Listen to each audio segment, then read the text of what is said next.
In the depths of night, when shadows dance and whispers linger, a chilling tale unfolds. Listen closely, for the darkness holds secrets that will make your blood run cold. It began on a moonless evening when Sarah first heard the faint murmurs. At first, she dismissed them as the wind or her imagination playing tricks, but as days passed, the whispers grew louder, more insistent, their eerie cadence sending shivers down her spine. Sarah tried to convince herself it was all in her head, but the voices persisted. Their words became clearer with each passing night. They spoke of ancient horrors, forgotten tragedies that lurked just beyond the veil of reality. Desperate for answers, Sarah delved into the history of her century-old house. But she uncovered icy tendrils of fear creeping through her veins. The property had once been the site of a terrible massacre, its walls witness to unspeakable acts of violence. As the whispers intensified, Sarah's world began to unravel. Shadows seemed to move of their own. A cord, objects shifted when her back was turned. She felt eyes upon her constantly, watching, waiting. Sleep became elusive.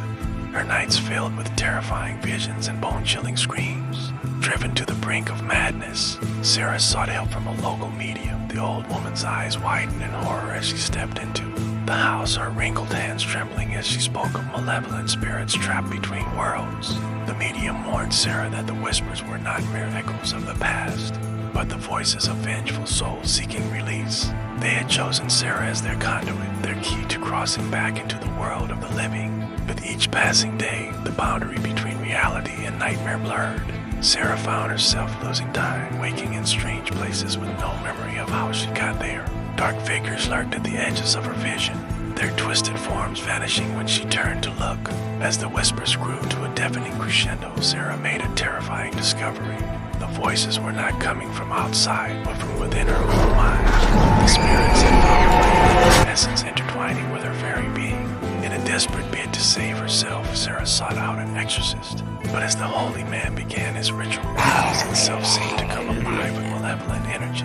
Windows shattered, furniture flew across rooms, and the air filled with an otherworldly howl. The exorcist's words faltered as he realized the true extent of the evil they faced. This was no ordinary haunting, but a gateway to something far more sinister. The whispers had been a lure, drawing Sarah deeper into the dark centuries of fate. As the final words of the exorcism rang out, Sarah felt a sinking pain in her chest.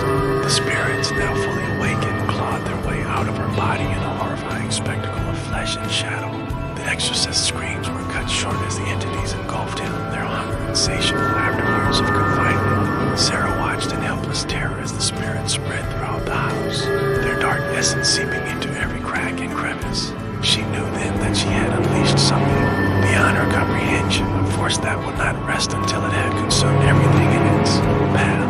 As dawn broke, Sarah stumbled from the house, her mind shattered by the